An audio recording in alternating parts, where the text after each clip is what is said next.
It's filling a void. Mm-hmm. And I wonder where that void comes from. Maybe not for them, but in the near future, I feel like there's going to be a lot more of that happening because of social media.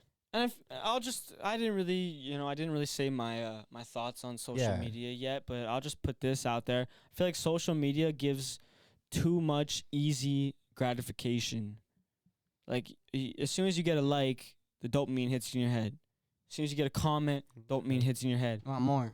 Back then, if you wanted that same rush, you needed to actually do something worth getting that. You know what I'm saying? Like, say you wanted to talk to a female. It's a lot harder to talk to a female in person. It's also a lot more rewarding because if you do persuade that female and you do bring her over and you have a relationship, that dopamine hits, but it lasts longer.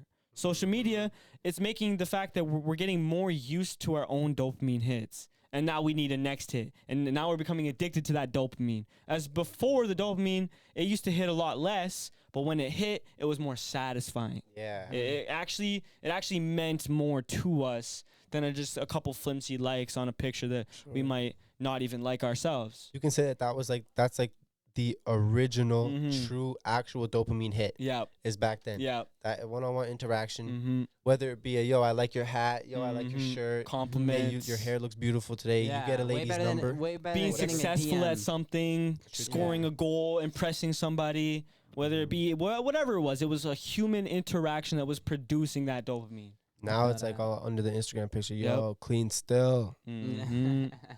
Daddy. Get out of here. I don't like DMing is just so like you said, it's way better in person. You can actually talk to her, go on a date. You know what I'm saying? Take her out, buy a drink. It's just that fact of it's the fact of we're trying to trick our chemicals in our brain. We're trying to constantly trick them and have releases that are false positives. Yeah. Like we're as a society we're not keeping that in check. We're allowing it to just grow and grow and get worse and worse. And the social media companies are pushing it.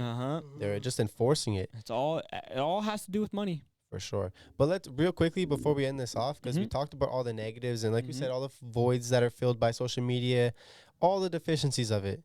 A big one with the Instagram models and the chains and the money, the cars, all that kind of stuff. Personas. Yeah, for sure. Very definitely unhealthy comparison. But what is the positives to it, man? Like, what do you guys think that some positives? Because there's a bunch.